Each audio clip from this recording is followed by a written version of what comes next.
Welcome back to Natural AF. I'm your host, Isaac. And I'm Alexa. And we want to wish you and your families all a happy new year. Happy New Year! Yeah. I wish we had, I don't know what they're called, those things that you blow and the streamer comes out.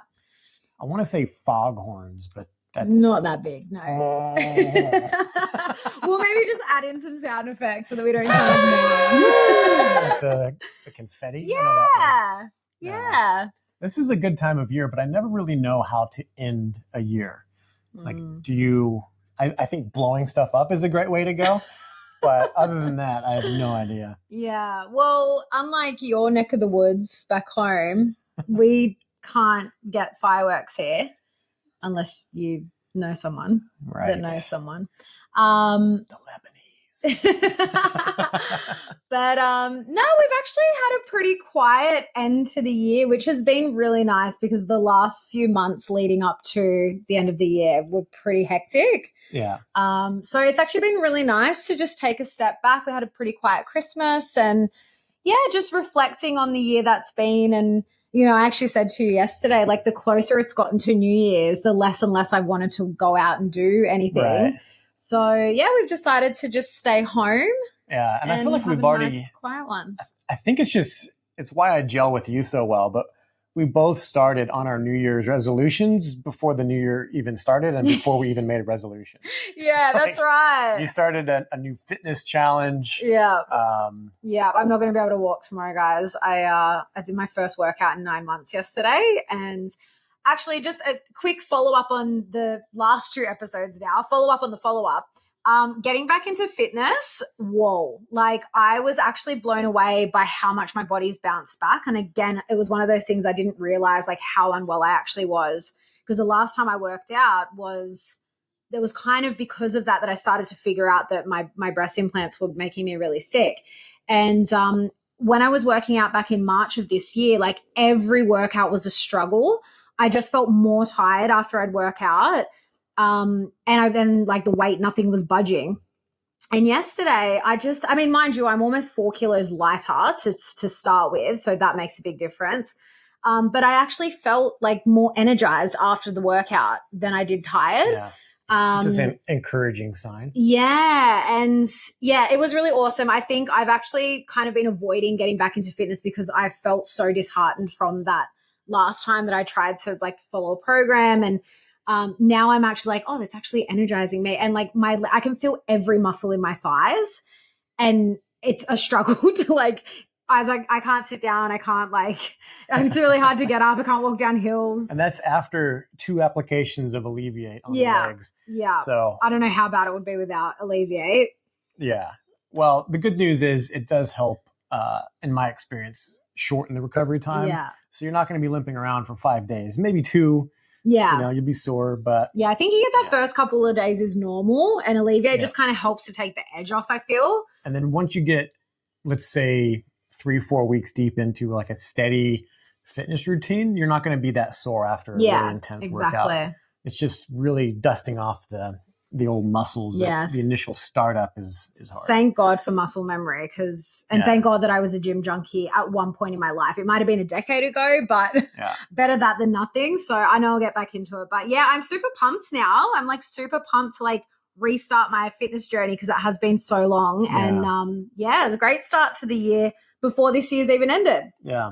And a lot of people, I mean, I hear it back and forth like, oh, I don't even do New Year's resolutions, or I write them down, or I mean, there's plenty of people that start them and stop them, but I still think goal setting at the beginning of the year is really important, especially if you want to take your life from where you are now to where you hope and wish you were, you know? Yeah, well, I think it's just like the terminology, but right? Like, you know, New Year's resolution to me is like, it has this connotation of just starting it like in the new year, like in the start of the year. And I think that's why so many people don't follow through. But to set an intention for your year to come, I think is really important because we did that last year. Yeah. And plus we're at a new moon at this beginning of the year as well. And if you're into that kind of stuff, you know, lunar intentions, I don't know what you would call it, but well, I mean, new moons give it a shot. Yeah, new moons are all about new beginnings, and whatever it is that you're wanting to start is like one, setting the intention, and then the new moon is the time to start. And then coming up to the full moon so roughly 2 weeks following that is time for completion. It's not the time to start anything, but it's more like completing of things. Things might come to fruition. And things can also be, what's the word? Like the full moon illuminates things. So it could be things within yourself. It could be things that you're not wanting to see, like that kind of thing. So it's also a time to look at those things as they're being illuminated. And then we come back to the full moon a couple of weeks after that, and then that's the cycle. So it's really interesting that we're starting the new year on a new moon. Yeah. Do you know what sign the new moon's in? I actually don't. I didn't check, but I always ask, but I don't know. It probably means something to other people. I just take it and just be like, oh, that's interesting. But yeah, it's just more about the energy that it brings, like with what sign it's in. Yeah, it's just a point of curiosity. But anyways, we'll leave that there and we'll get into introducing the episode. So this is a very interesting, very important topic, getting into the potential downside and pitfalls and darker side of psychedelic use and plant medicine. Yeah. In this episode, we interview our friend Daryl Spilberg, not related to the ominous Hollywood character. Spielberg, it's Spilberg. Spilberg. Good, yeah. Not Spielberg.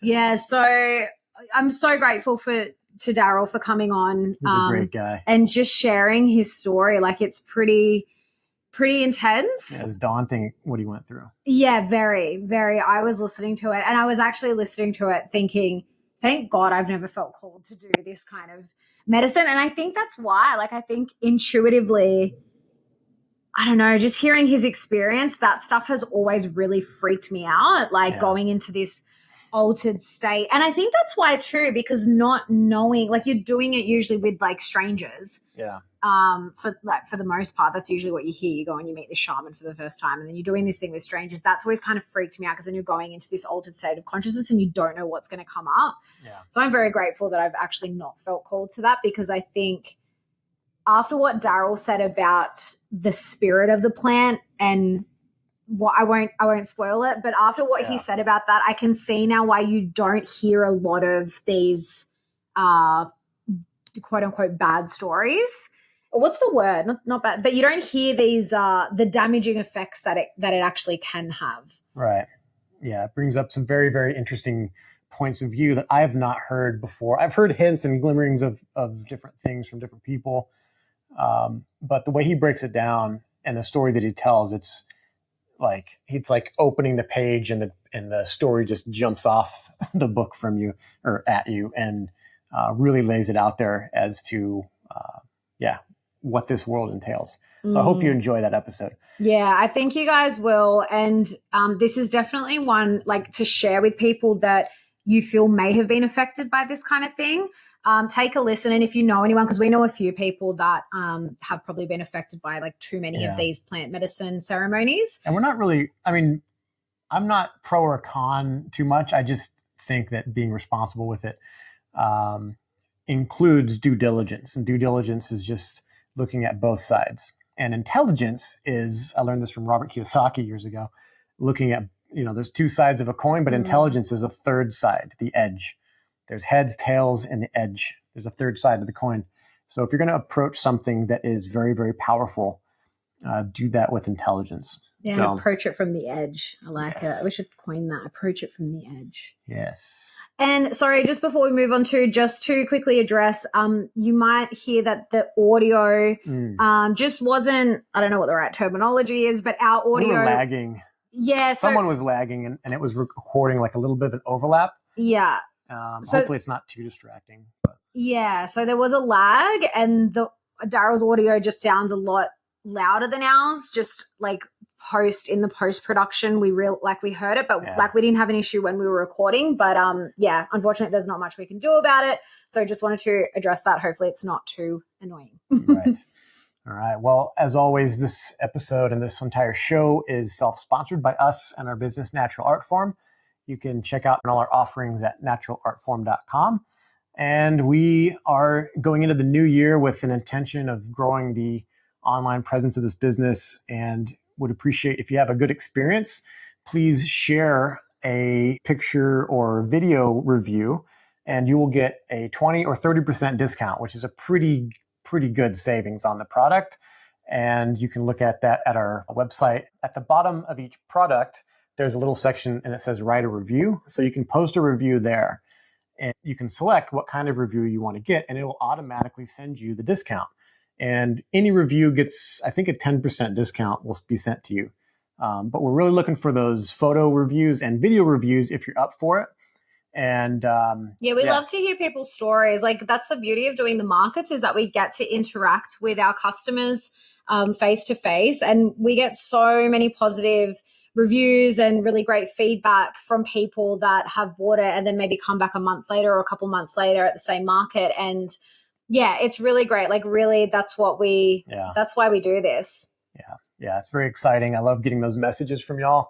And even if you reach out on Instagram or wherever and send us a note there, or even a comment in one of these videos, I love seeing that. And it just goes to help support our mission and what we're doing, which is offering a natural, really like truly clean alternative to some common products that people use. So, like the pain relief product that I made, a topical anti-inflammatory, or deodorant here in Australia, and skin repair. So, and more to come in the future. So, yeah. And if you haven't ordered online at all yet, and this also goes for anyone who may have bought from the markets, if you haven't ordered online, you'll still get 10% off your first online order using the code NaturalAF10. Yep. Yeah. So plug that code in at checkout and you'll get the discount there. And another way you can support us is liking this, subscribing to wherever you're listening or watching this episode, and sharing. Like we said, especially this particular topic, if you know anyone that you feel like may have been affected or just may find this really interesting, share the episode. It really does make a difference for us, especially with the algorithms and all that stuff that I don't really understand, but it does make a difference when you're engaging. And leave us a comment wherever you're listening or watching. We love the comments. We've had some people now leaving comments on the episodes, and we'd love to hear your feedback. So yeah. And feel free, share opposing viewpoints. We just ask that everyone just stay respectful in the comments. And if you have an opposing viewpoint, it's fair to share both sides. Yeah, absolutely. We never shy away from differing views, do we, babe? No hesitation to be a little controversial. Yeah, and I say that because Isaac and I share differing views on a lot of things, but it makes for great conversation. Yeah. All right. Well, without any further ado, let's get into the episode. Let's get into it.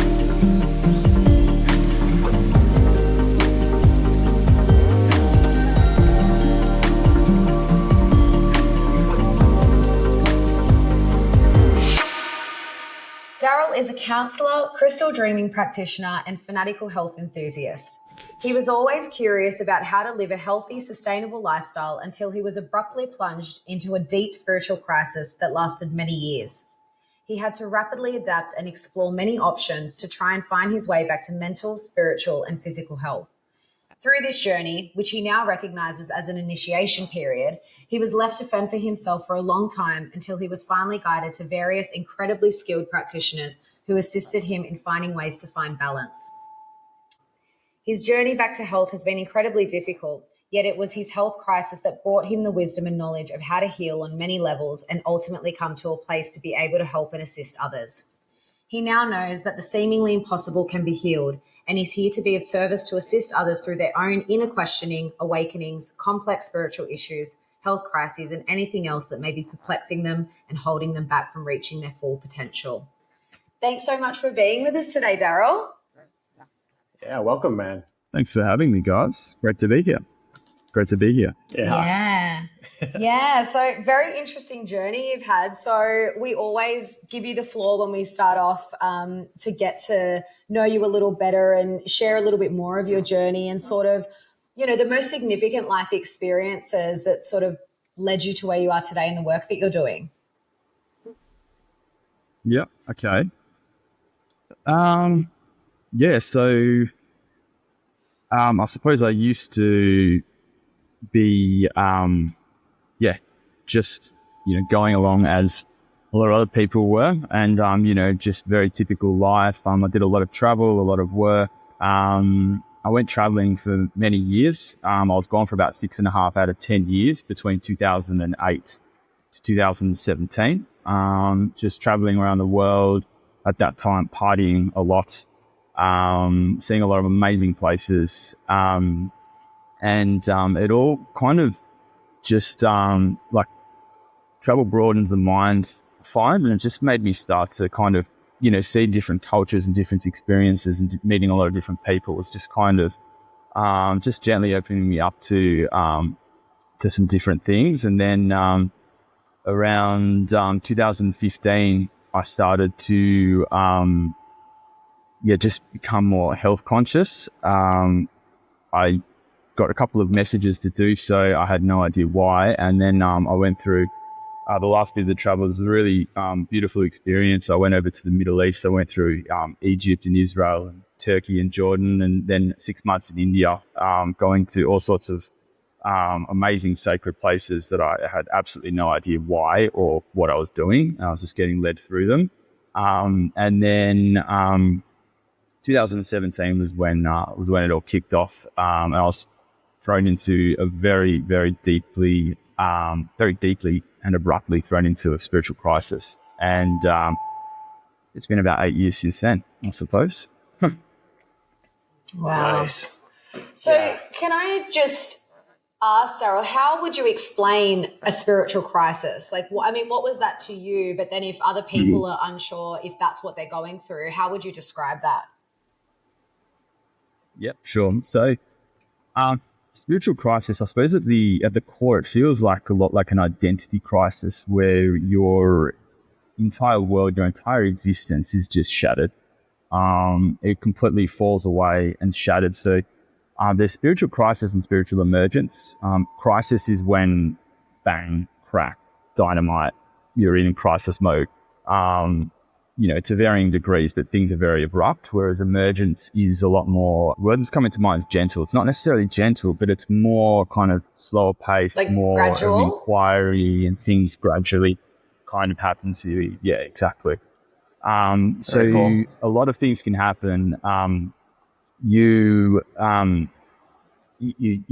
a whole lot of things. A lot of, you can go into very deep depression, very deep questioning.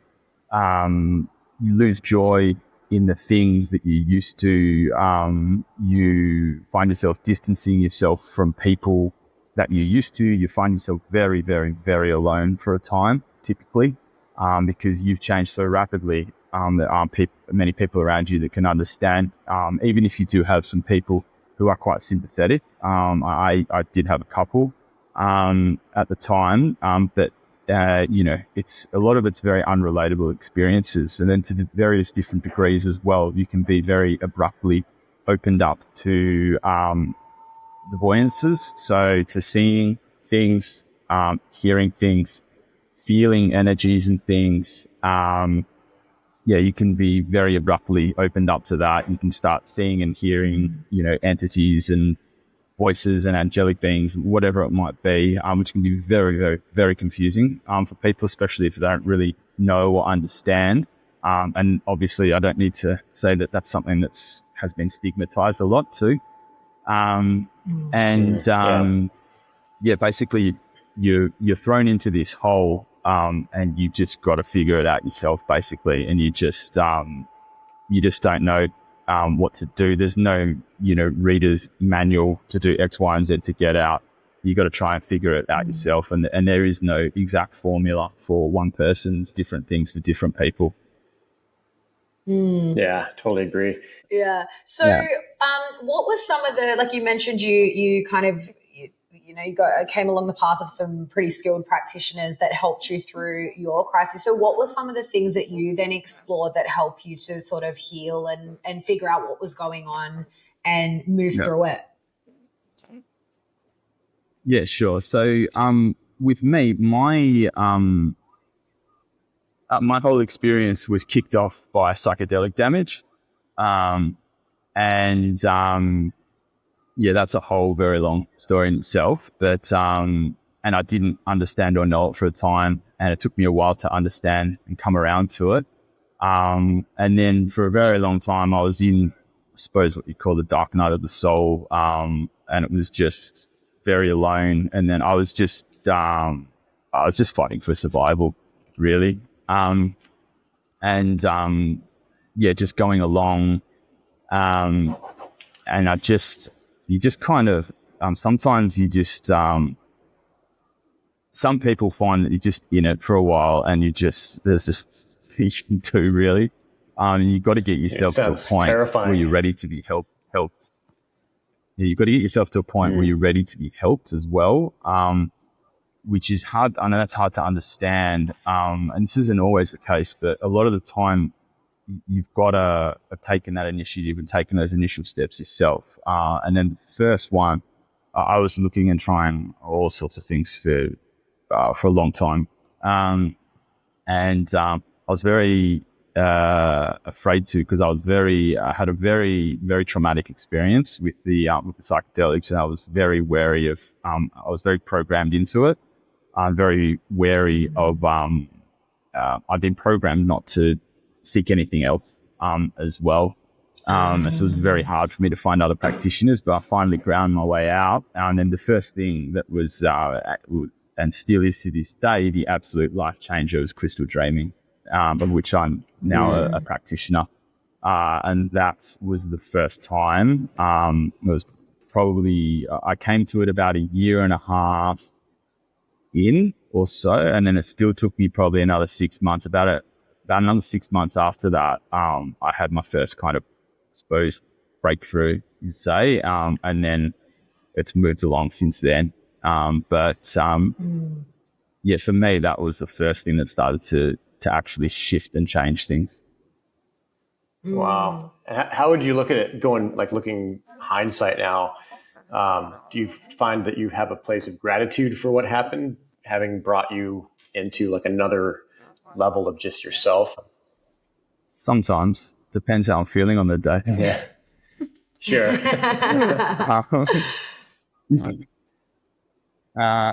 Yeah, there is. Look, I understand a lot of it now. I really understand a lot of it. I understand why it happened. A lot of it with me was very, very karmic.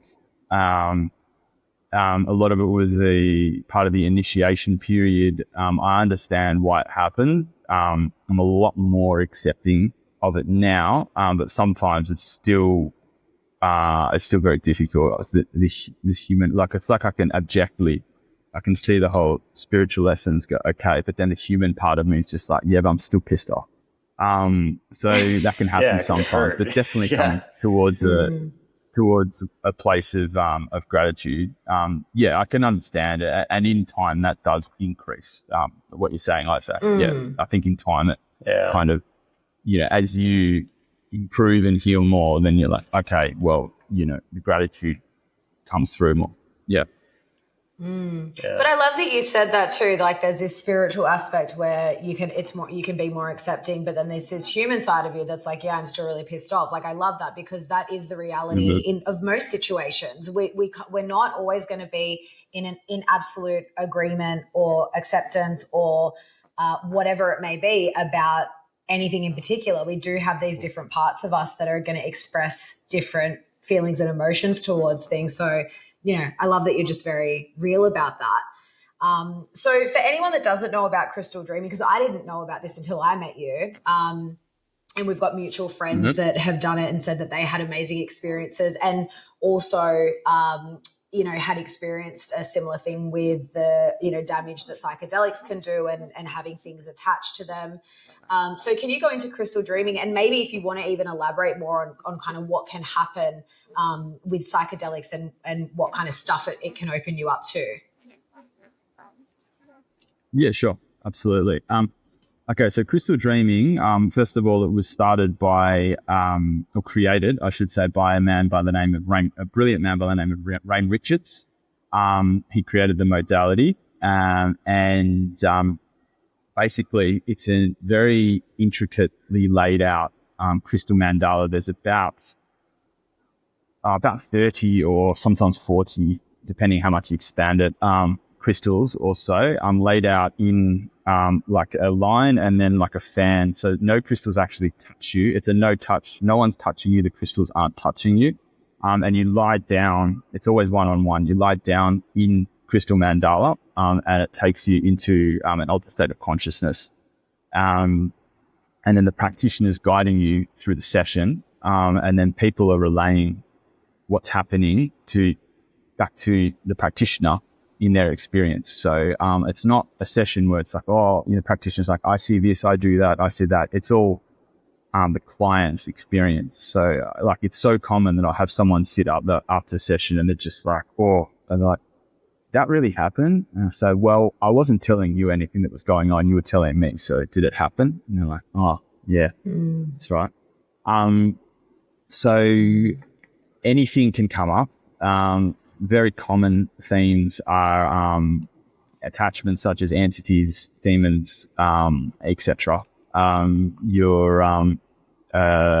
People who haven't passed on properly, attaching to people. Past and present life trauma is also very, very common. And it can be a host of all sorts of other things. Nothing, it's one of those things like I'll be doing this the rest of my life. I'll still be seeing new things, like all different things come up for different people. It just brings up what's needed for the person. And then the idea is to clear out whatever it is that is having problems for them and holding them back, to be able to then help them move forward, and then ideally align them with the higher realms. So like the unconditionally loving beings that are waiting for them, that everyone has, divine guidance, finding out about their blueprint, their purpose on Earth, etc. You can ask questions, all these kinds of things. It can just bring up basically anything. The idea is anything not aligned with your divine highest good and unconditional love, move that out of the way so that you can get there to those things. Wow, that's Beautiful. so interesting. Yeah, and I'm new to like all the crystals and stuff. Does it matter what kind of crystals? Is a lot of it quartz? And Yes. Do you have any that you particularly like to use for certain reasons? Yep. So yes, the layout is always the same. So the layout's very particular, it's always the same. There's a few that can be like expanded on, like there's a certain pattern, but then like, where there's 3 there, you can go to 5 there, or like that kind of thing, but it's always the same layout, and you can swap out the type. So like if that one's, that quartz points for that quartz points. There's ones that I get very attracted to. I try not to go into crystal shops too much because they'll just start telling me to take them home. I really like all the quartz. I like the quartz, especially the ones with the patterns. So like there's like windows, there's like little windows on them. There's certain patterns that can make them more powerful. There can be like little memory records in them. There's all sorts of stuff on the quartz ones that can make them more powerful. But typically you've got a kit, you run with that, and then like I might find like one really special one and go, okay, cool, I'll swap that one out, or whatever it might be. But there's a few different types that are used in the kit. Yeah. What I love about all this stuff is growing up, I was so interested in, because I grew up Christian, evangelical type stuff, but was curious, really into the demonic world, not just the demonic, but the angelic, the unseen. And I remember learning in Sunday school and throughout all the time in church that somewhere in the New Testament, someone said you should basically live your lives in a way that what is seen is not as important or as vast as what is unseen. And that we're not here to battle flesh and blood. We're here battling principalities and spiritual forces in high places. And it's pretty much like a blanket statement. It's like Jesus was a peacemaker. I love that he said that, blessed be the peacemakers. And when he addressed people and he's doing all this demon casting out and all this stuff, I used to love just the little snippets that the Bible has about all that stuff. Now I feel like there's a lot more to the Bible than there is that most people are aware of. There's books that have been taken out and all this stuff. And there's a lot about this unseen world and this darker agenda and the light agenda and how we interface and what our true role is in it, and our interface and our ability to have a say in what's going on. And I think the most important first step is awareness. And yeah, thanks, I did a session with you, and that expanded my awareness again about how to be present. Well, basically how to tell if you've got some kind of entity mucking about. It's cool work. Yeah. Thank you. Yeah, absolutely. I mean, and there's just so many different types of, there's so many different types of beings out there. It's like, because in the sessions, if they come up, you communicate with them. And it's just, there's a lot of different types and a lot of different beings. And, underneath it all, just really try and have compassion and understanding for them as well, because at the end of the day, they're another being that's effectively lost their way and are in fear. Not always lost their way. You quite often lost their way, but they're in fear. They're fearful. So, and that's the thing. Really try and stay in that compassion space to really try and get the best result for your clients.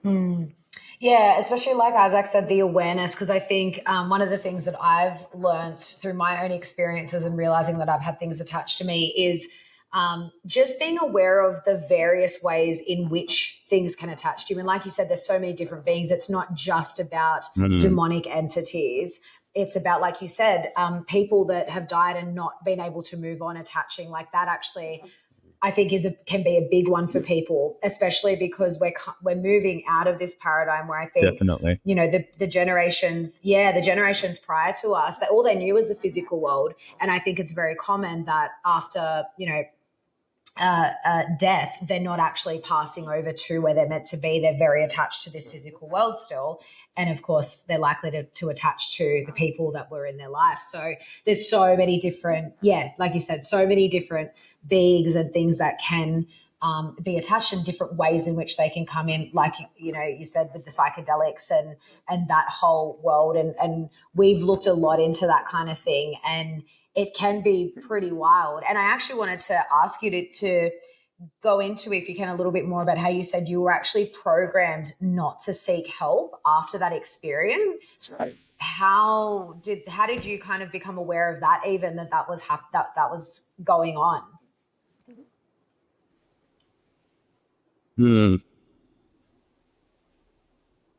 Trying to think of an answer that's not going to take the rest of our whole time. Go as deep as you want, Daryl, because honestly, we find this stuff fascinating, and a lot of our listeners will. So go as deep as you want, take as much time as you want on that, honestly. So I should say I should start. That's a very good question, Alexa. I should say it's not always the case. It was the case with me, and can sometimes be the case. But it's not always the case. So, as you said correctly, very wild. With psychedelics, there are so many different variables and streams and just all sorts of things that can happen. And this is the thing. There is, like, I could just sit here and just rattle off that many things that go into, taking psychedelics or psychedelic ceremony or whatever it might be. If one of them's off, it can be quite damaging, and that's why it can actually be quite problematic. So one of the things that I usually say about it is that people will go into a lot of these things and they'll be told of otherworldly experiences, instantaneous healing, and amazing potential, and all this kind of stuff like this. Now, I'm not denying that things like that can sometimes take place. However, my issue is that the other side of the coin is almost never spoken about. And there are a lot of people who leave shattered, damaged, all sorts of crazy energetic misalignments, have things attached to them, etc., all sorts of things. A lot of time they just have no idea, and then they might get a sentiment, oh, it's all medicine, or you got what you needed, which is just a cop out. to be honest with you. Right. And I meet people sometimes like, oh yeah, I had this ayahuasca ceremony 5 years ago and hardly slept since, but I got what I needed and all this. And I'm like, okay, so is that what you needed? 5 years of insomnia and nightmares? And it's just this sentiment, it's all medicine where, things can go very, very, abruptly wrong, with those. And it's something that I'm trying to bring awareness to. It happened on a massive level to me, personally. And, I think it's something that should be spoken about a bit more, because when you hear about people going through these things, it's the 95%, oh, it's amazing, it's this, it's this, it's this. In response to the second part of your question, so basically,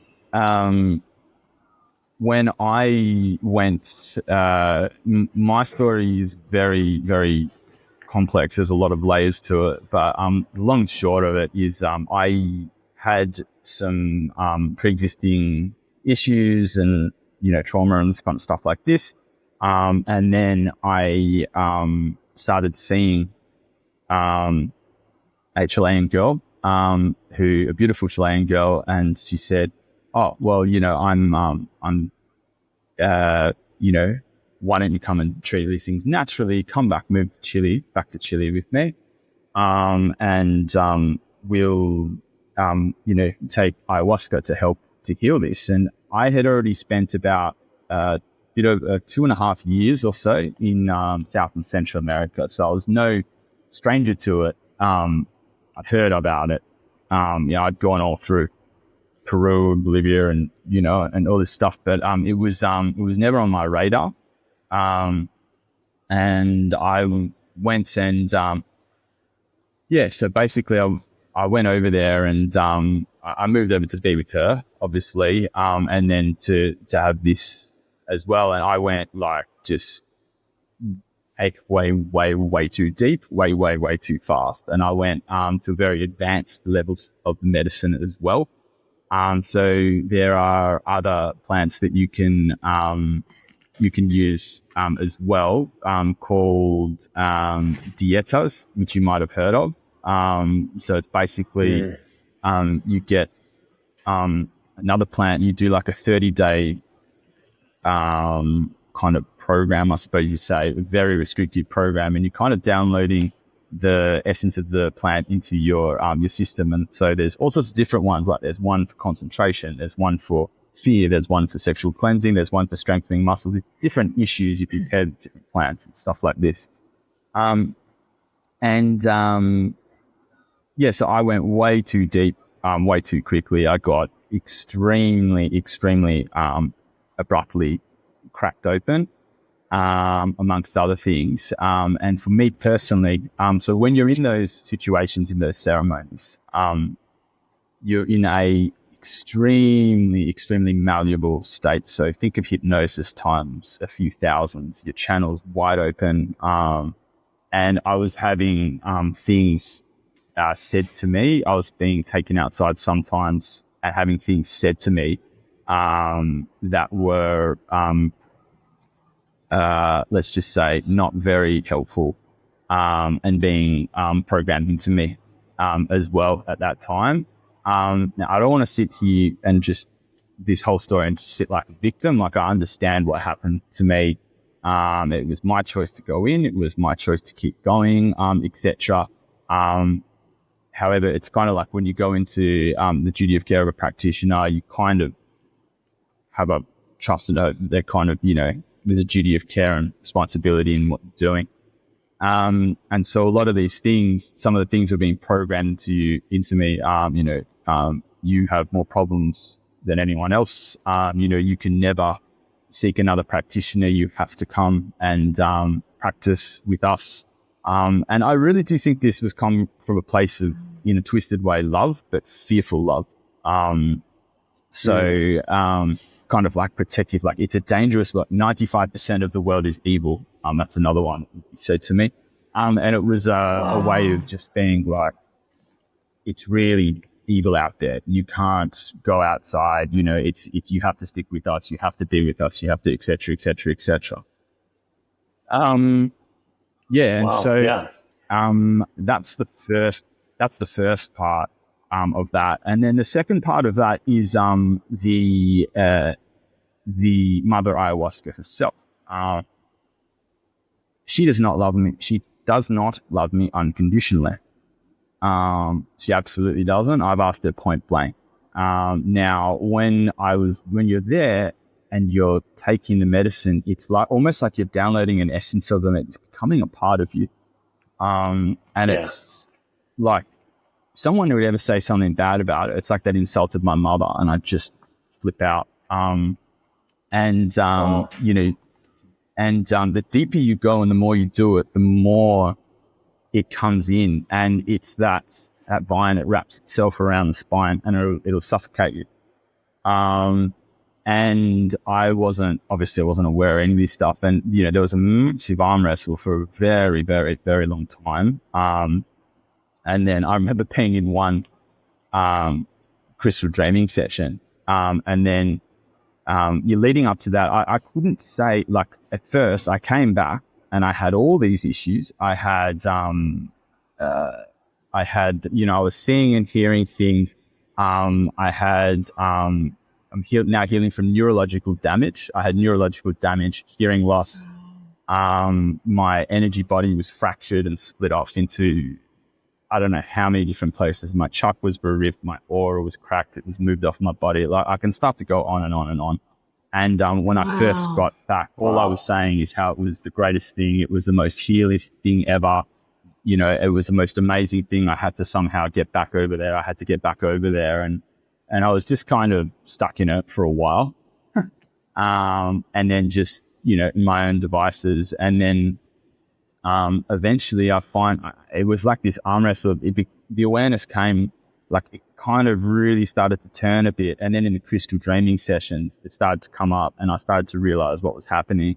And then I remember there was one session where I'd worked, you know, I'd just been working. I had the breakthrough about 2 years in, and then this was about a year later. And I still remember I couldn't actually say anything really. I was struggling to say anything bad about the medicine, and it was like I had a gag over me, and it was just through about 3 years later. It was over 3 years later. I could see what was happening. I'd already been through all this stuff. I'd come to crystal dreaming, but I couldn't quite vocalize it. And then there was this one session where a whole lot of stuff happened. And anyway, we were right at the end of the session, and my practitioner said, "Okay, is there anything else?" All of a sudden I was lying down and my hips just kicked up. I just went flying off the ground, basically, and I kicked straight up. And then just unwrapping from my spine was the mother ayahuasca. And she just stood up there in front of me, and she was pissed. She was so angry, I can't tell you, because I'd finally gotten to this point. And we just did the standard crystal dreaming thing. Whenever you come across a being, you could ask if it loves you unconditionally. Do you love me unconditionally? Let's just say I did not get yeses. And then I broke all contracts, all agreements, everything. And she was just really, really, really angry and annoyed at me. And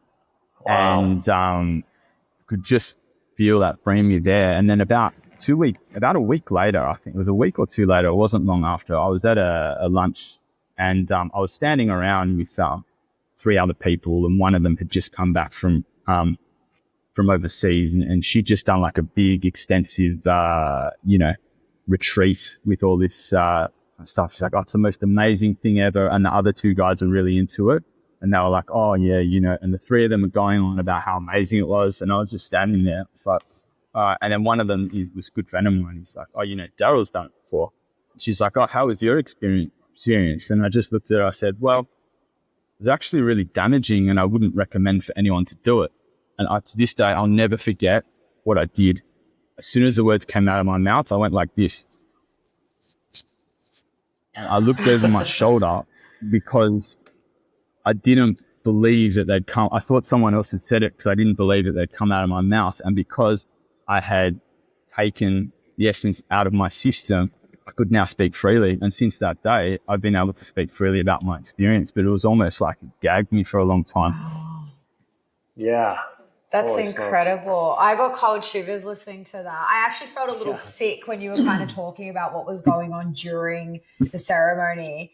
But then when you said like it being released and you're releasing your conscience. Yeah. Oh yeah, that's like it can be very, very dangerous if people don't know what they're doing. And that's the thing now. We're seeing this like rampant culture now of like every man and their dog, they go and do one ayahuasca ceremony overseas and they're coming back to Australia and all of a sudden they're a shaman and they're facilitating these ceremonies and they are nowhere near in any way, shape or form qualified to do so. And it is very dangerous, I think, because, you're starting to hear more and more these people that have done multiple ceremonies, and I'm not going to say just ayahuasca because it can be other plant medicines, but multiple ceremonies in very short amounts of time.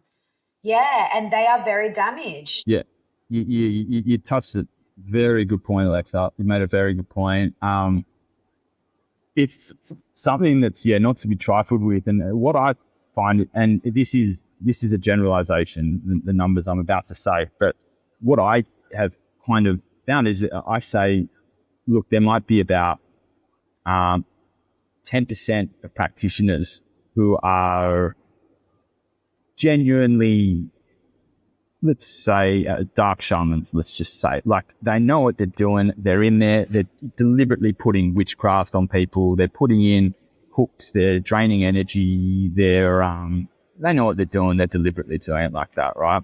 Then let's say that there's 10% of them that are genuinely really know what they're doing, hold the space. They've got all the things right. They know everything amazingly. They're holding the space. They're doing everything to the thing right. They know how to deal with their patients, etc. Somewhere in between there lies about 80% of well-intentioned people, usually quite well-intentioned people who don't know fully what they're doing, and they unfortunately can be as damaging as the lower 10% in quite some instances, because if you're just not holding the space properly, all of a sudden, bang, something comes in, or whatever it might be, can be extremely damaging. Yeah. Yeah. And I think we're seeing it more and more. I mean, we were listening to a podcast with Christopher Gardiner, and he was talking about an experience he had where he was actually hearing frequencies. What was it? Was it the UN? Yeah. Or something like these very high up government agencies were, putting out these frequencies, because he's pretty tapped in. So he became aware, and I think he said that was the first time that he realized that this stuff was not to be messed with, because you just don't know what you're opening yourself up to. Yeah. Wow. Yeah. That's interesting. Yeah. I mean, it doesn't surprise me, but yeah, interesting. Yeah. I do. I mean, the idea of putting out broadcasts in other dimensional realms does make sense. Like, it sounds like something that the government would do if they wanted to affect the consciousness in a way that, whatever they want to do, or if they want to put out specific narratives and have people have these experiences and actually live it out as if it was 100% authentic. And that's essentially what was happening. Was he was near a UNESCO, United Nations, whatever the UNESCO acronym is, location in Costa Rica. And the UNESCO location that was supposed to have protections, they built this massive radio antenna there on a UNESCO site, which is on a specific ley line, portal, whatever. And so he did his ceremonies in that region, and he was getting like these UNESCO broadcasts teaching people about aliens and whatever else he said. And then after the ceremony, people were talking to each other and to him, repeating back what he heard from that broadcast, but he was the only one aware that it was an outside broadcast.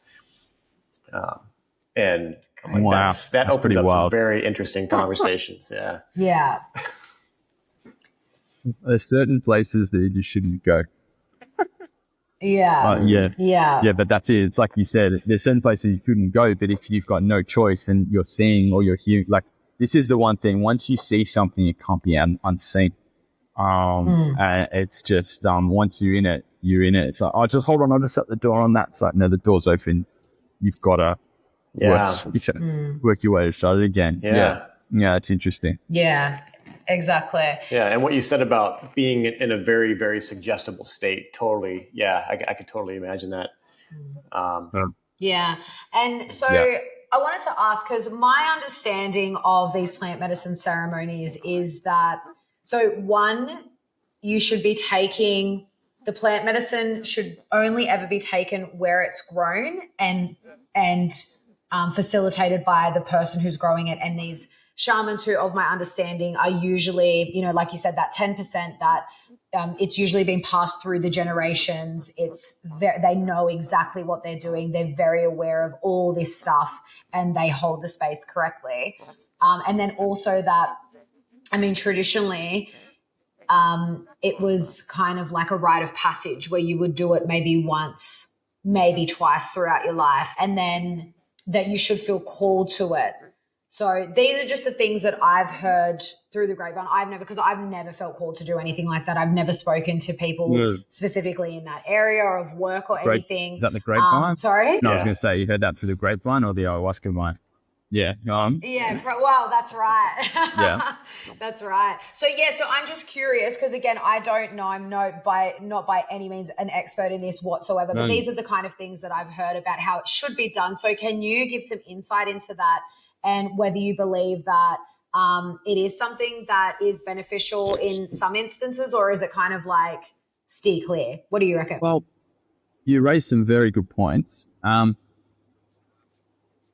In terms of, there's very mixed opinions on, like, let's just say in theoretically talking from the pro perspective for a moment, there are various opinions on it. So in terms of taking it only where it's from, have heard that. It's just hardly the case anymore, just realistically with the world as expansive as it is and, people just traveling around. I've heard people having it, man, all over the place. People, ayahuasca in India and all sorts of ones in Africa and all sorts of things. I mean, that's the thing, like, for example, something like mushrooms, get them kind of anywhere. I suppose in terms of, I think you're kind of talking about the more like the sacred ones like ayahuasca and San Pedro and these kinds of things like that. I guess I don't really have the right to say, to be honest with you. There's a very big variance in opinion. It's certainly a lot more powerful. I did it in Chile. I also went to the Amazon. It's a lot more powerful when you're in the Amazon. It's nuts. So it's definitely a lot more powerful. But then in the Amazon, you find a lot. You can more commonly find witchcraft, to be completely honest. There's just a lot, and a lot of naive tourists, and not everyone, absolutely not everyone, but it's, it's just, can just happen out there. Like, I've heard all sorts of stories. So it's kind of hard to say. It has traveled so much. Like, what's actually interesting, a lot of people don't know is that, like, as you guys would know, it's very popular around Australia, especially East Coast, Northern Rivers, north to Cairns and all that kind of stuff. So it's actually grown from the acacia. So it's grown here. It's one of the nicknames is Aussiehuasca. Because it's, it's incredibly difficult, obviously, to bring all this, to cook this stuff, bring it over from the Amazon, fly to Chile, fly it over to Sydney, fly it over to whatever. Like, it's very hard to transport that kind of thing. So a lot of the time it's, it's something like that as well, or something like San Pedro is cactus. So that can be grown in, in various kinds of different places as well. So it's just become so diluted in the sense that it's just very accessible right around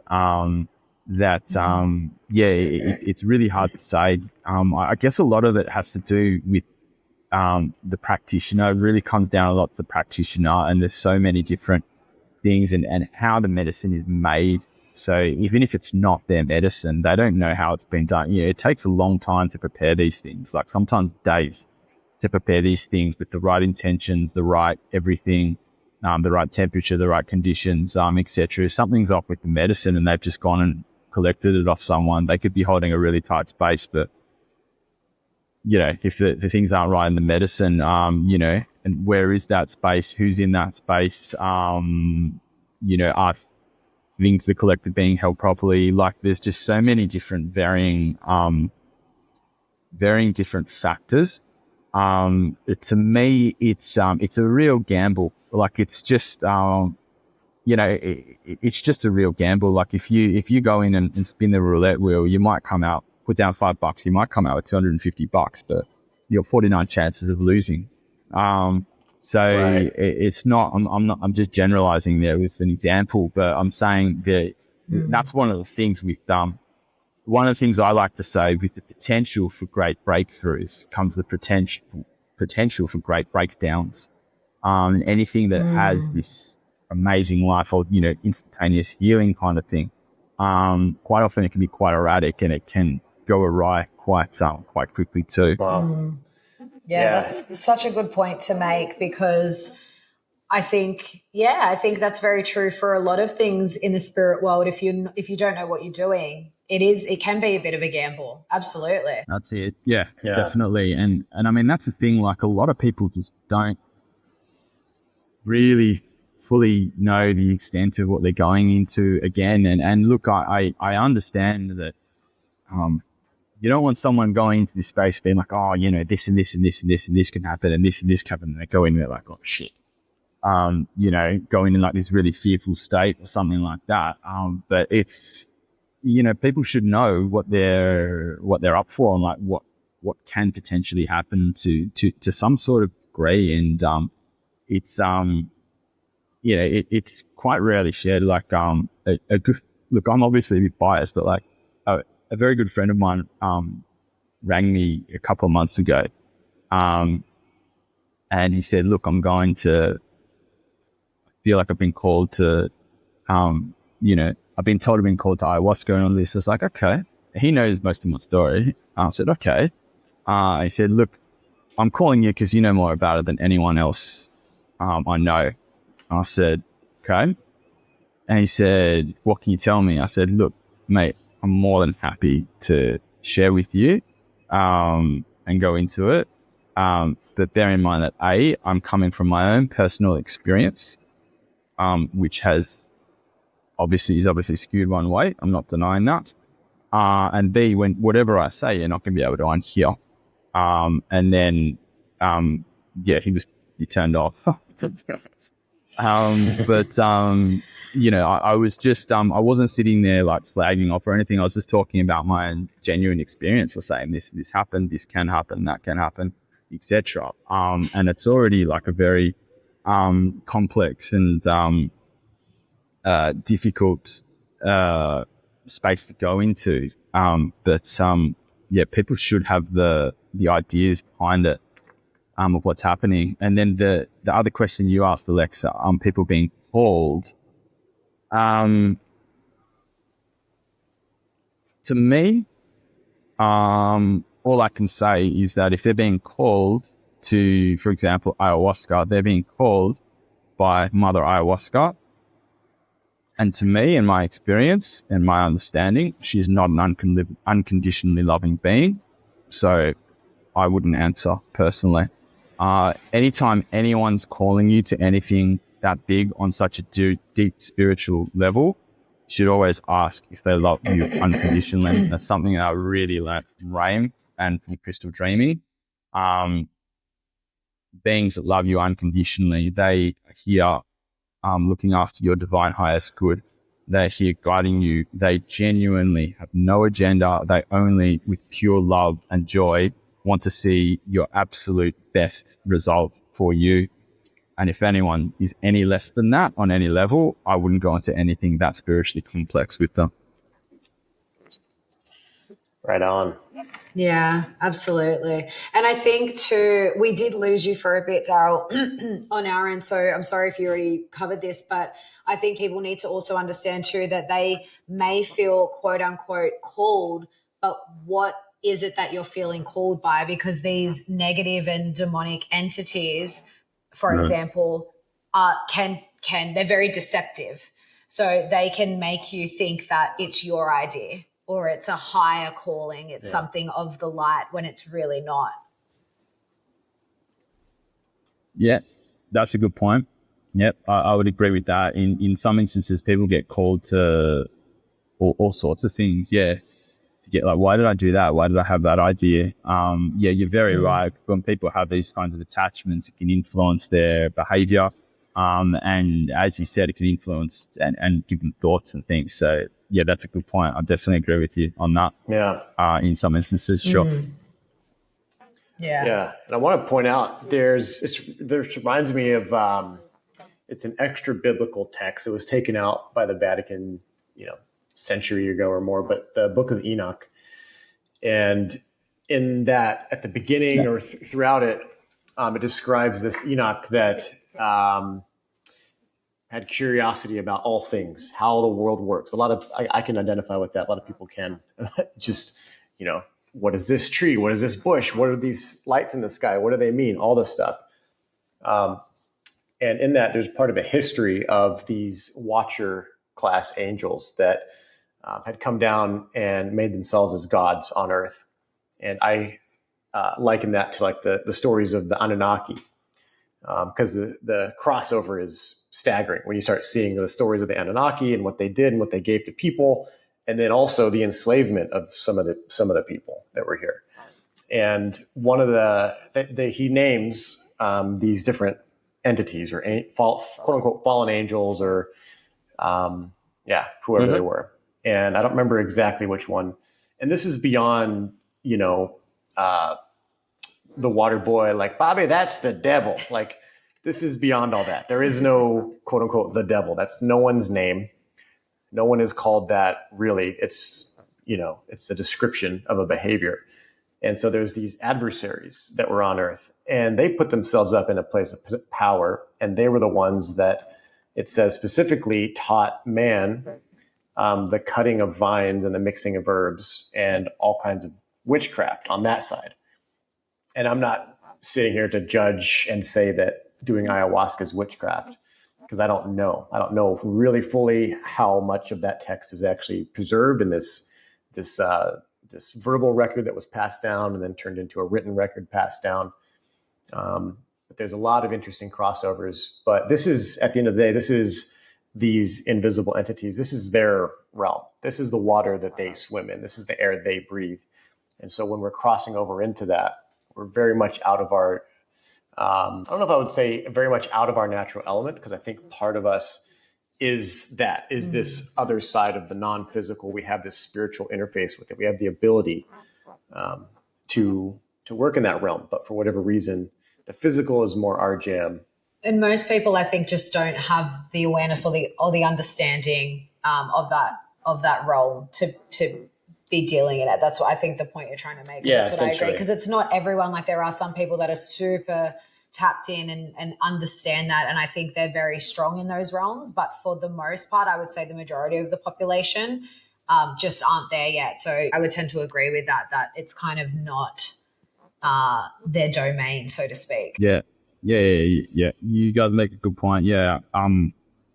It's kind of like how space is held. Like, I remember it's so easy just in some of those ceremonies, which happened to me. You just meet this thing and all of a sudden it's coming back with you, and or you whatever it is, or if the space isn't held to a certain degree or whatever it might be, because when you're out in that space, it becomes a lot more, a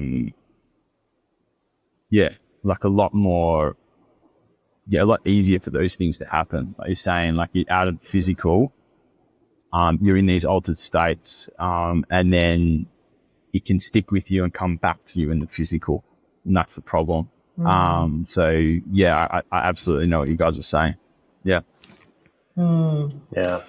So now in terms of healing, because, I mean, this is just so fascinating. And thank you so much for sharing your story, Daryl. I actually really think this is really important for people to hear and actually hear these personal experiences where so much damage has been done and then how long it can take. Like for you, it took you a couple of years to kind of heal and undo that damage. So I know obviously you've talked about the crystal dreaming a little, but in terms of like all the other stuff that you said, like you had like your aura was fractured and your chakras and everything was like out of whack energetically. Was it just the crystal dreaming that was able to bring that into balance, or did you do other modalities, or what was kind of the extent of healing that you had to do, and what was your process? Good. Yeah. So, so first, just to clarify, it's been almost 8 years. I still haven't fully recovered from all of it yet. I've come a very long way. I've done a lot of really big things, a lot of really big healing things. I've come a very long way. But there still are some issues, almost 8 years later. First one was, there was two really, really big ones for me. Like I tried so many things. And first of all, I just like to preface it. There's no one thing for everyone. I'm not saying that everyone's going to go out and get crystal dreaming, get these amazing healings or whatever. There's different things for different people. For me personally, I tried, try and rattle off a few things. Kinesiology, a type of South American shamanism, tried Reiki. I tried, what else did I try? That's all sorts of different things. I tried a couple of different naturopaths. I tried a distant remote healer. I tried someone who specializes in repairing like drugs, psychedelics, alcohol. Didn't work. What else did I try? There was all sorts of things. A lot of them aren't coming to me now, but as I mentioned, that first couple of years, I was very like, I can't do anything. I can't go against the medicine. I can't. And then after that, I kind of started to look for different things. But periodically, crystal dreaming's always been the one that helped me the most. The second thing for me that's helped me the most, absolutely, for the last 4 years, I worked very closely with a phenomenal, I know this word, when people think of the word, it can be quite general. He's a naturopath. This guy's next level. He's been amazing in helping me just really clean out a lot of the crap in my body and help me ground back into my body. And just getting into a routine and, really just helping with a lot of the neurological stuff as well. It made a really big difference. And I barely slept for the first, what was it? Till I started seeing him, 2.5 years, I hardly slept. And then I started seeing him, and then within a week I was just out. And then, amazing. Those are the two really big things that have made a really big difference. And then the other thing is as well, I suppose that in Gerber, I was very, very much alone until that first breakthrough at the start of 2020, about 2.5 years in. I was very much alone, like just in my own hole, let's just call it. And then since then, I've started just having the right people around, people who understand me, people who don't judge. I have the most compassionate, understanding partner you could ever imagine. She's been unbelievable. She still is. Just having friends who, they might not even, like a lot of them, some of them, they don't even really believe in crystals or whatever. It's not all about that. We've got like common thread, and we just, finding the right people around as well. And that made a really big difference, as well, obviously. But in terms of modalities, crystal dreaming and the naturopath are the two really big ones that have really made a massive difference for me. Yeah, and I love that you said like there's no one size fits all. We're massive advocates for that too, because we talk about a lot of, like, I'm a Psych K facilitator among, I've studied holistic nutrition and all these things, and we talk openly on this podcast about our experiences with certain modalities, but we always say that there is no one size fits all. You've got to work out what works best for you. So Psych K has been amazing for both Isaac and I, but for some people they might have a session and it doesn't really do much for them, and that's okay. But there might be other modalities that really work for them and whatever they need to work through. And I think that's always so important to reinforce to people, because I think people do kind of get stuck in, well, this person did this and they had an amazing experience, and that must be the answer. You got to go and do this, and it's just not always the case. Yeah, completely right. Yeah, I absolutely agree with you. There's no, that's the thing. There's no one way for everyone. Like, we're all this big mix of,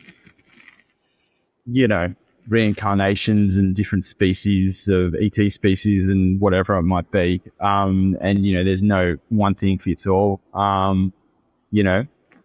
me, I have big affinity with Atlantis and with crystals.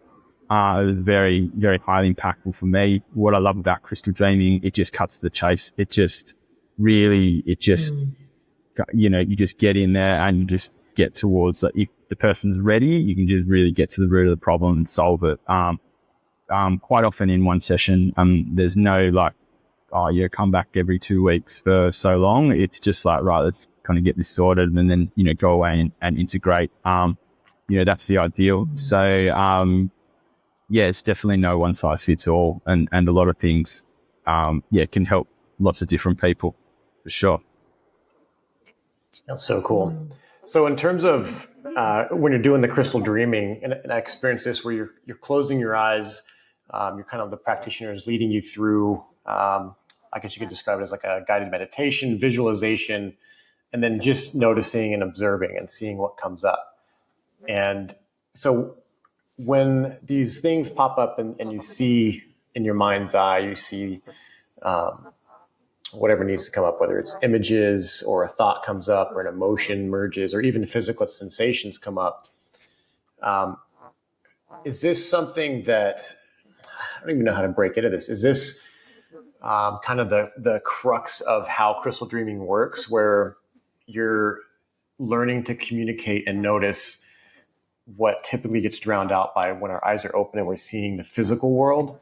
There's a lot going on behind the scenes in the non-physical world, and you're basically touching that and then affecting change that then leaks into the physical world through your change in beliefs, your actions, your energetic attachments or whatever. Like, is this non-physical world the focus of crystal dreaming? Yeah, good question. So in crystal dreaming, the brilliance about it is you're accessing your superconscious. So you're across all time space. So you're going out there. So it might be a past life, it might be a present life, it might be, whatever it might be. You're accessing that information. So it's not this, what's just behind the iceberg or whatever. It could be just, infinite. And whatever it is, you've got access to that universal information, and you can just, deal with whatever you need to for you. In addition to that, it's different for different people. So some people come in just expecting like a movie picture. Like, that happens to me. I'm very clairvoyant, where you lie down and it's all just like a movie picture running out through your mind's eye. And that can happen. But different people have different senses as well. So there's the, clairaudience, claircognizance, the clairsentience, feeling. So whatever it is to help someone drop into that state, it doesn't matter. It's just so long as they're going into the altered state of consciousness, they have the access to the superconscious, and then you guide them into finding their way. And people usually find their way, like, at first they can people can be like, it's a bit of an unnatural thing to a lot of people, and they're kind of like, oh, this is weird, or, you know, sometimes, oh, I'm not seeing anything. I'm like, you don't have to see anything. Tell me what you perceive. You know, you don't have to. If you blindfolded yourself on a like, let's say you stood on the side of the road, you blindfolded yourself, it would just heighten your other senses. You start feeling the wind, you'd start hearing the traffic, you would, you know, there's all these other things that can happen, and you'd be surprised. I mean, you know, trying to guide them, and they're like, oh, well, you know, I guess I don't know, I can feel a pulsing in my arm. Okay, great. So, you know, tell me more. And they're like, oh, it feels, oh, it's just an arm. Yeah, but I can't see anything. Okay, so tell me more. Oh, well, you know, it's, you know, what does it look like? What does it feel like? Well, there's a pulsing in my arm, and it's red, and, oh, it's the 1300s and someone's cut my arm off. I'm like, okay, here we go.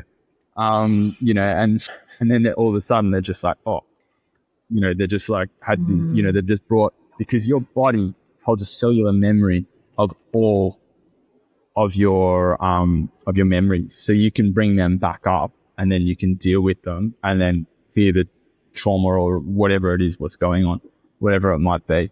You know, like it's amazing how many times where it's just like, oh, you know, or I can feel this, like it's cold to my right. Like, okay, well, that doesn't mean anything. We'll feel into it. Feeling cold to my right, and, oh, there's someone standing there. It's like, okay, excellent. You know, there's different ways to perceive things. So it's not always like clairvoyance, the most famous one. Obviously, everyone thinks about this thing, but yeah, there can be lots of different ways to perceive things. That's so cool. So I bring that up because this crosses over some interesting experiences that I've had, and I see a pattern. And I also want to address, because I have family that sometimes might pop in and listen to these episodes and go like, holy shit, they're talking about witchcraft and that's the devil. And like, I just reassure them, it's like, relax, but just be open and listen. Because let's see. So when I was dealing with my previous relationship, and Lex and I have talked about this a bit on the show, but I was going through like marital counselor after marital counselor. And a friend of ours, someone I grew up in the church with, and I don't really go to church anymore. I haven't been for a long time because I feel like it's kind of on repeat, the same stories, the same kind of beliefs. There's no real expansion into any of these other realms, even though I know that there's a lot more there. It's very kind of like a closed system. And this is what you believe. As long as you just stay here, then that's everything you need to know. Everything else out there is like, it's very fear oriented and shame controlled. And I experienced that growing up, and, you know, whatever. But I look a bit at the bigger picture, and I'm like, there's still a good spirit. There's a good intention with a lot of it.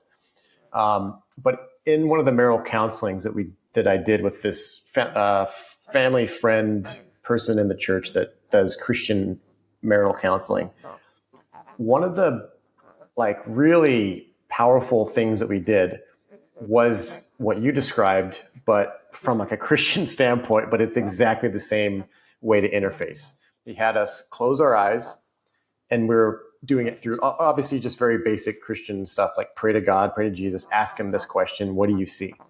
Ask him this question, now what do you see? And so every question that we ask, I would get like a picture and an answer, an instant knowing. Like, okay, ask this question. What's the answer? Boom, instant knowing. And then you just basically say that back to him. And then you're just kind of exploring those inner depths in this one direction. But I'm like, that's exactly the same thing that I experienced with some of the body work with Yerasimos, doing the somatics. It's exactly it's the same thing that I experienced with you, and yeah, in a different way with crystal dreaming. And it's very, very helpful. It's, to me, one of the most profound ways to go about actually getting in, knowing yourself, and getting in touch with our eternal side, and seeing sort of the whole iceberg. Like you said, it's not just your higher consciousness. You're actually able to connect into like this vast, universal knowledge. This, you can describe it as the Akashic. You can there's just so much there. It's like a whole huge world of exploration, on par, greater than any westward physical exploration that anyone's ever done on Earth. It's like that times a billion, because it's so vast. It's like infinite. And it's fun and it's cool. Sometimes. Yeah. At least my experience anyway. I'm just like skipping through the daisies right now. I'm sure there's going to be a time where I'm just like confronted with something. But yeah, no, yeah, no, you're completely right, and that's it. When you access this, you can get unbelievable answers and time travels and all sorts of stuff like this. You know, you can get. I mean, obviously in the sessions you're trying to deal with whatever is most apparent and blocking you kind of thing. But when you get clear enough, you can start to ask broader questions, and it really gives you a really good perspective on why we're here, why planet's in the state that it's in, whatever, these kinds of things, different timelines and all sorts of things. Yeah. Definitely. And otherworld, like, ETs, otherworldly, all this kind of stuff like this. It can just really expand the consciousness. Definitely. And and there are various modalities. There's various good modalities. We're saying not one for everyone, but there's various good modalities that can really do that out there. And the main thing is that it's done in, like a safe, competent and,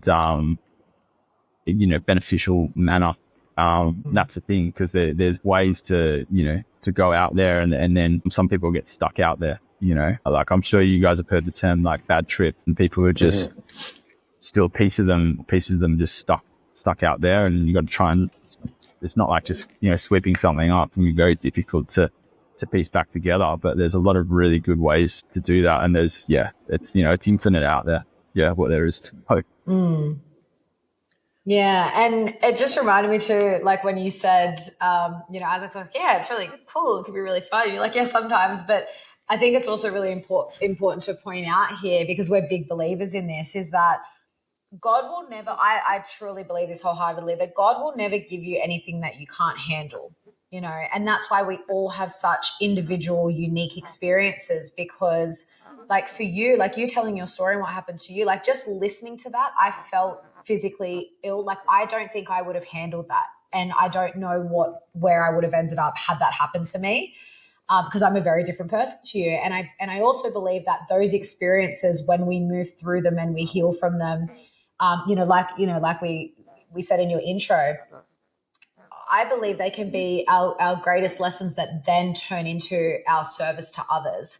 And I think that's such a gift. It ends up being like some of the biggest burdens that we carry or have carried can turn into our greatest gifts. And I just think it's really important to point that out, especially for anyone currently going through something where you're just like, why is this happening? And, I just think it can be a really beautiful thing in the end, but also it's okay to not fully accept it. Like you said, like there's part of you that's like accepting of it and grateful for it, but there's part of you that's like, what the fuck, and that's very normal. That's very, very real. That's just who we are as human beings. Yeah. Absolutely. Yeah. Completely right. Yeah.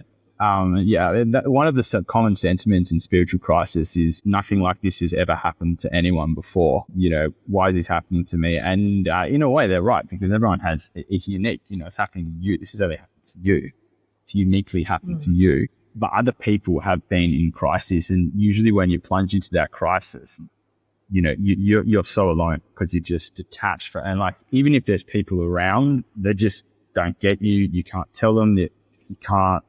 They don't want to hear it. They don't understand. They might think you're going loopy, like whatever it might be. Like you just gotta, when you're stuck in crisis, one of the really hard things is to be alone. Because in this day and age, let's face it, we're so often distracted that we're not, left to our own devices, kind of thing. But that's it. Like it's like you said, people are given challenges that they're up for, and before you incarnate, I read an article on this, I think in October. I write a monthly paper column. I think in October I was talking about soul contracts, you before you incarnate, you sit up should I say out there, somewhere, and you kind of line up your life plan. And it's there's these contracts, and a lot of them have to do with people that you meet, obviously, but a lot of them are experiences and things that happen to you as well, and you line them up and you kind of go through it, and a lot of them are nasty. Let's be honest, because that's where hard as is, a lot of the growth comes from that. And so you go through, you're contracted to do a lot of these things, and with me, I can see it's very karmic. A lot of it was coming back to me from past lives and things like this, and then and then you, like you said, you can try and get through it and then get out and try and help other people disentangle as well. Yeah, and I love that you brought that up too about the soul contracts, because it's actually something Isaac and I have spoken about a lot, because Isaac's like, I don't know if I believe that. Why would anyone, say, so for example, because we've had Rachel Vaughan on, and what a beautiful soul she is, and the story, what she's been through, and again, turning that into such a gift in what she shares in the world now. People often say, who would ever make a contract to come into this world and go through that? But my belief is that I don't think in our soul contracts, I don't think we ask for specific experiences in the sense of, I want to come here and I want to have, I want to be sexually molested as a child and blah, blah. I don't think it's like that. I think we come in with the intention of, I want to be able to help the world, and I want to experience connecting with others and building them up to what they need to be. Now, how we get there, I think that's part of the life experience that isn't necessarily planned for. And you might disagree, or you might be able to explain it in a better way. But I think the way we get to those intentions and those contracts may play out in a certain way that we don't really know how it's going to turn out. So I don't know if you agree with that, but that's kind of my understanding of it and what I feel resonates for me. I've always said, I've always been a bit of a hopeless romantic, and I've always desired a very deep, loving connection with someone, with a partner. And I think I found that now in Isaac. But again, it's what I had to go through to finally get that, to know what that was and to know what that is. That was all the life experience I had before. So feel free to elaborate. If you disagree with me on anything, tell me what your understanding of that is. Sure. So I think it can be both. To be honest, there's a lot of very specifics, a lot of really major life events. I'm not going to say always, but quite often contracted, anything really big, significant, impactful. Not always, but quite often contracted. Really big people in your life, someone like you two, for each other, kind of thing. You're if you've got a relationship and you're with that person for 20 years or for the rest of your life, something like that, it might be. Sometimes, I've seen, I read about in that article where people's soulmates are the single most irritating negative influence in their life, and they love them so much that they become a nightmare, an absolute nightmare for that person, and they make their life terrible to try and push them to kind of, try and kind of get there. But a lot of it is, you've got your, everyone comes in with the blueprint. So your divine blueprint's basically why you've got, let's say an end game, an end goal, you've got this, whatever. Everyone's can be different, can be whatever it is. You got this, you came here this time to do that. I'm not going to say it's a simple one thing, but whatever it is. And then there's a lot of things that you got to do along the way to get there, and it'll take you your whole life to kind of get there, to achieve your blueprint. Ideally, achieve your blueprint and goodbye, don't come back. Escape remove yourself from the cycle of samsara, or what it may be. So this is a very, very, very unique time that we are in right now. It is incredibly, as far as I understand, there's never ever been an opportunity like there is right now in the way that the earth is ascending currently. A lot of people know it. I've definitely spoken to you guys a little bit about it before. The earth's going to amazing places, and I say it to some people and they're just like, oh, what are you talking about? It's, it's so dangerous, and there's this, and there's World War III, and there's that in America, and there's that politician got in, and all this and this and this. And it looks crazy, but I personally believe that going in a very, very heavy positive trajectory, and there's going to be some bumps along the way, but the planet is going towards a very positive place in in the next kind of 10, 20 years. And a lot of that has to do with a lot of these contracts coming up and people been forced to work into these situations where they're forced into work, having a health breakdown or having a relationship breakdown or having a work breakdown or whatever it is. They're kind of being pushed into these things, and a lot of people are dealing with a lot of their things and a lot of their contracts at the moment. So I got a little bit off track there, Alexa. So getting back to what you're saying, so I start getting excited when we start talking about ascension. When talking about like the major contracts and major events, I think a lot of them are not always.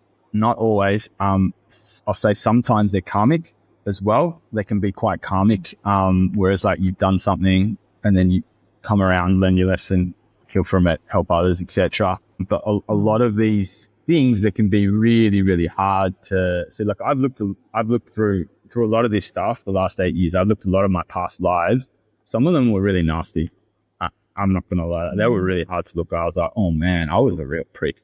That's the bottom line, I did some pretty bad things in past lives, and that's that. It's about accepting it, about trying to forgive yourself, which is probably the hardest. It's the hardest person to forgive is yourself. And then, learning and, building on the good experiences, and then just saying like, right, this is the one where I clear it out and I'm going to actually move forward. And so you can use a lot of these these contracts and these things and these experiences to build on. And that's the thing as well. One of the most important things to remember is that just as contracts are made, contracts can be broken. Never forget that, because we all are infinitely powerful beings of light, and we have the ability to create as well. And so contracts are quite common in crystal dreaming as well. I've torn up some of the biggest contracts you've ever imagined. And it's like I've gone through it, I've activated it, understood it, right, that's it, I'm done. So you have the right to make a choice, because being down here on this planet in this duality, it is as difficult as it is a lot of the time. You have the amazing opportunity and experience to be able to create and to move into that duality and to be that creator and to actually shift around what it is and manifest what it is that you want for your life as well. So this is the thing for these people, people can be so dark deep down the hole, and I've been there. I've been in situations that were completely inconceivably impossible to get out of. And you just hold on, and there will be a way out. Just try and maintain your discipline and hold on. And, more often than not, you take the discipline, you hold on, but you can create the way out. And then even if these cycles and all these things, because something that might be happening to you might have happened over many, many, many, many lifetimes, and you can break that pattern and you can start a new one as well. So there is hope. That's really good to hear. Yeah, I struggled with the idea of karma, for one, coming from my background. I'm like, oh, that sounds like hippie new age stuff. But then I realized like New Jersey exists. And so I was like, yeah, karma. And the soul contracts and that idea, I'm just kidding. If we have any listeners in New Jersey, it's like, get out now. But what have you got against New Jersey? In America, we just like to poke fun at New Jersey. Yeah. It's below New York, and like that's just kind of where like the river, all the trash goes out there. Wasn't it like 3 nights ago that they had the UFOs flying over New Jersey? I think that was Jersey, 3 days ago or something. I didn't hear about that. It was UFOs there flying. You go. See? All right. Get ready for ascension, guys. Apparently. All right. Yeah, and then the past life stuff. I realized this, like, it's in the Bible too. So for people that are listening that are of a Christian persuasion, John the Baptist is essentially Enoch reincarnated in the Bible, for people that are familiar with that story. And Jesus talks about reincarnation, being born again, like that's part of it. I know there's debate on either side. Doesn't really matter. But I think for sure as well, there's a genetic memory. And there's like really powerful ways to go about this. And when I say like I'm excited and I'm like, yeah, this is so cool, it's because I'm coming from a point of realizing that the unconditional love that you and I talked about in the session with Crystal Dreaming, when you interface or we talk to these entities and you're like, do you love me unconditionally? They say yes or no. You return them to beings that love them unconditionally. And there's a protection and a power around that. And it's just true. Like that love really is more powerful. And to stay anchored in that is very, very empowering for anybody that's gone through a harrowing journey of just being damaged and wounded. And it's love really is the answer. Not to sound cliche, but it's just a truth. Yeah, absolutely. Yeah, you nailed it there. Yeah, absolutely. And that's the thing, like people don't, like I've had a couple of I want to say discussions with people on things like that. And as I mentioned before, they are beings that are in fear, and to come from love and from compassion and to try and help them move towards the light and to move them on their way, win-win. They move on to the light, your client's freed of them. Win-win. Everybody wins. Whereas I know there's other things where it's like cast them out, fight them. All of a sudden you start poking the bear, it gets more angry and more agitated, or you might get it off your client and then, a couple of things might happen. They might walk out of the session, bang, it comes back, or it'll just float over and just attach to someone else. So you might as well, do your part in just in helping and freeing, and that's it. Like, because a lot of them, they're really angry and they really feel no one's spoken to them for knows how long. You start a dialogue, they're like, oh, hold on, this person's talking to me and they're not actually aggressive, and wait a minute. And a lot of them have just lost their way. Like you talked about the fallen angels and things like that. A lot of them just lost their way. And if you can, just with anyone, if you can help anyone, it's a win-win. You brought up a really important point there. Absolutely. Yeah. And your point about the forgiveness is so powerful too. And it's true. Like forgiving yourself is sometimes the hardest, and I've had that like in my conscious, in this present life, where I've made some really awful mistakes and said and done some awful things and hurt people. I just didn't understand that. And then, forgiving myself for that and moving forward can be challenging, but that's the path we go. That's the work. This internal work is, it's not always easy. Yeah. Completely. I find, that's one of the hardest ones, self-forgiveness. So often I'll be in a session, like my own session. It's like this person killed you back then. It's like, oh yeah, I forgive you, no problems, all good. It's all right. I forgive you. You do the thing. That person burnt down your home. Did this? Yeah. I understand. It's like, now can you forgive yourself? I'm like, oh, hold on. It was starting to become really difficult. Yeah. It's definitely one of the tougher ones. Yeah. But I think when you were answering earlier and you're like, oh, I kind of went a bit off track there. I get really excited talking about ascension. I'm just like, I love it. Like you're speaking our language, and again, our chat with Rachel Vaughan was very much about that. Totally. And I think that's why, as you were saying that, I just could feel this resonance in my heart, because that lots of people in these communities and that are pretty spiritually tapped in and understand that stuff are saying the same thing, that we are moving through into a pretty amazing time. And like you said, there's going to be road bumps along the way. We can't just like cut off and be like, oh, it's all going to be sunshine and rainbows now. There is going to be this transitional period that we're going through, where unfortunately, a lot of the darkness and ugliness is really going to come up, and we're seeing that. We're really seeing that. I think people are seeing it in their personal relationships. We're seeing it on a collective level, like a global level. And that's just a necessary part of it. It's like the internal work. It's like when you do this work and you want to heal, it's going to be hard. Like you have to go through that. It is a rite of passage. It is the passage to get to that, to get to the other side, to get to that ascension, so to speak. And yeah, like I said, you're speaking our language. We're totally on board. And I mean, what a time to be alive, right? Definitely interesting. Yeah. It's particularly intense now. We're December 2024. This is it's kind of been building up, and we're getting towards like a certain peak at the moment, and it's getting it's getting really interesting, and it is really intense out there. Definitely. But yeah, you're right. That's it. A lot of things are gonna come to light.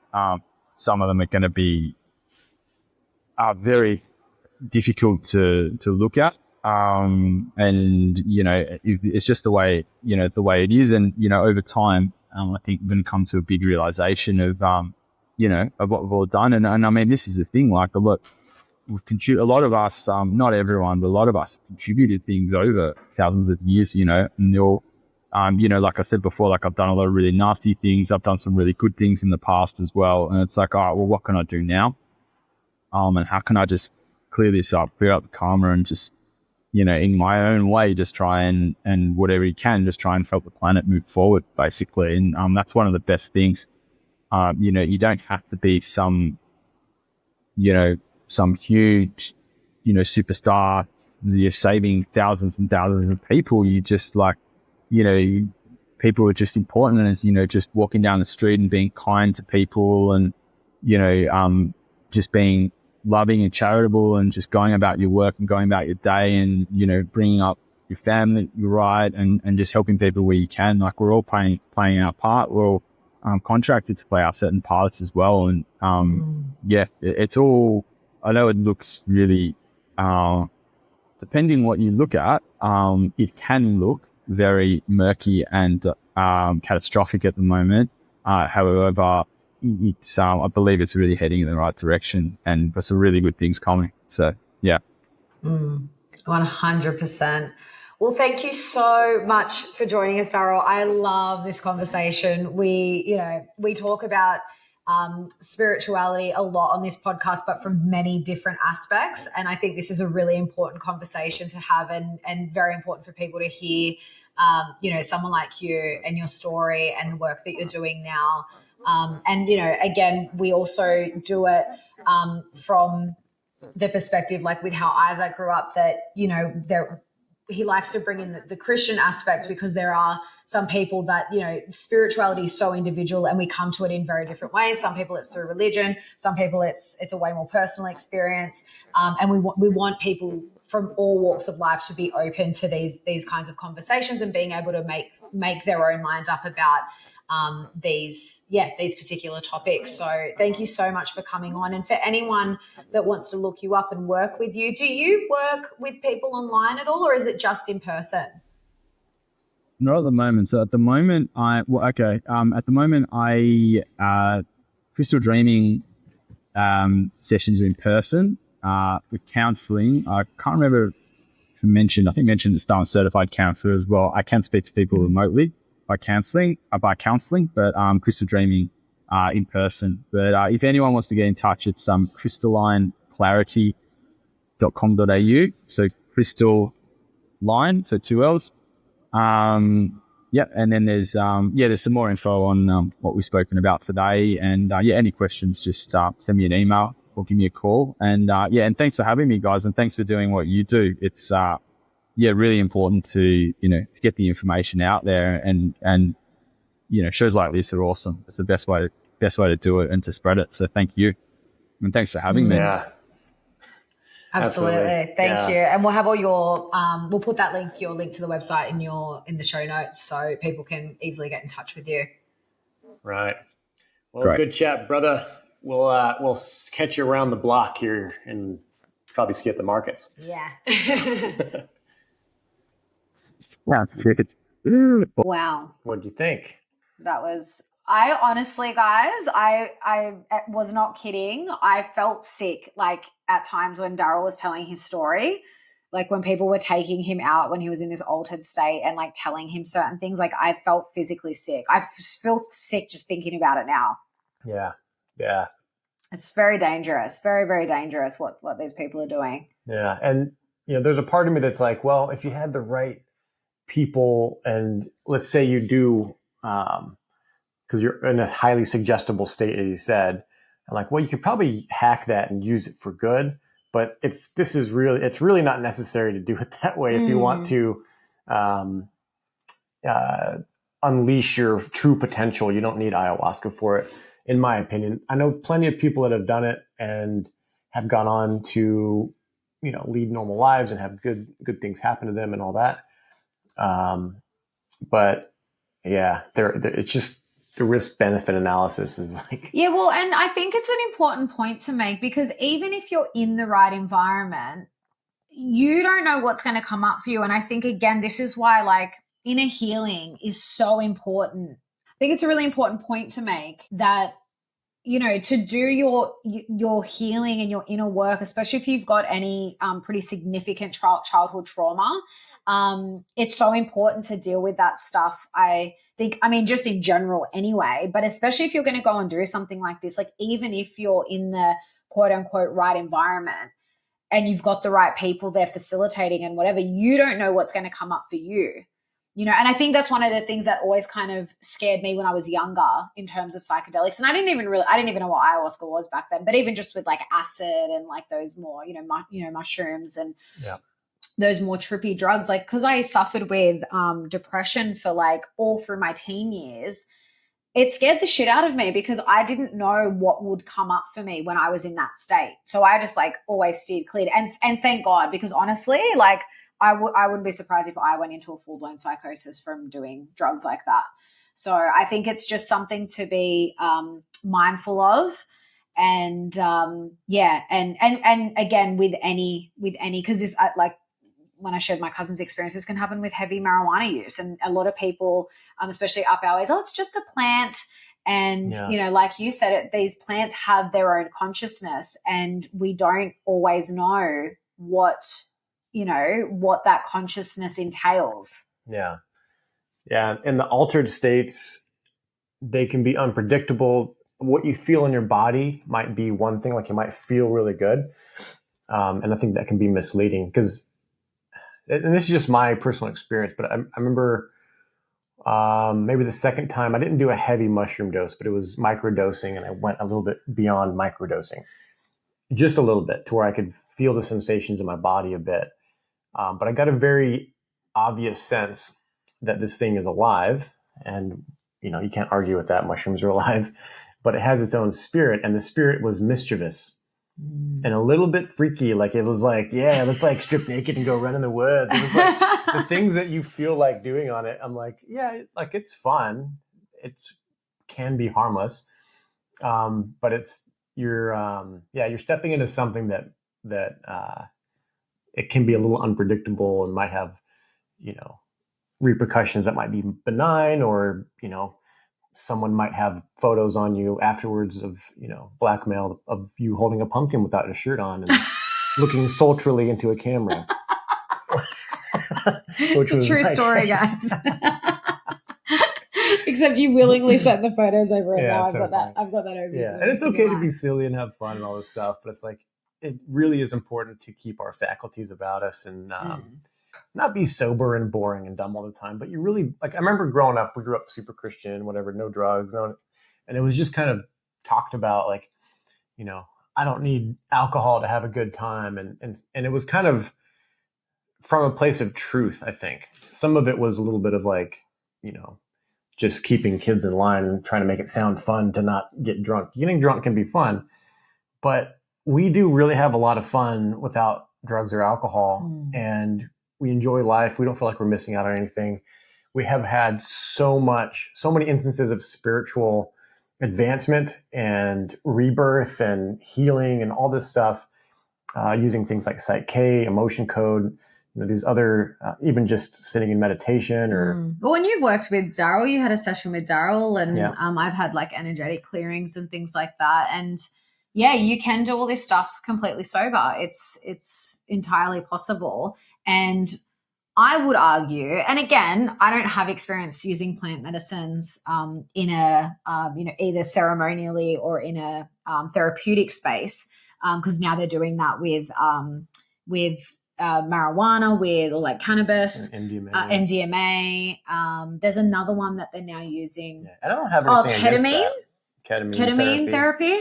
So they're using these things now, and I'm sure that there's a therapeutic use for them. But I would argue that I would say it's more powerful to just do it yourself, like just completely sober, because again, there is this element of outsourcing where I need the thing to get to where I want to go. I need the thing to heal. I need the thing to get to where I want to be. Yeah. And I just don't believe that's the case. Yeah. And this is a really important topic or a piece to it that I heard. I heard it originally from Owen Benjamin when he was talking about HGH and steroids and people that use chemicals to enhance their body to be stronger, to look younger when they're older.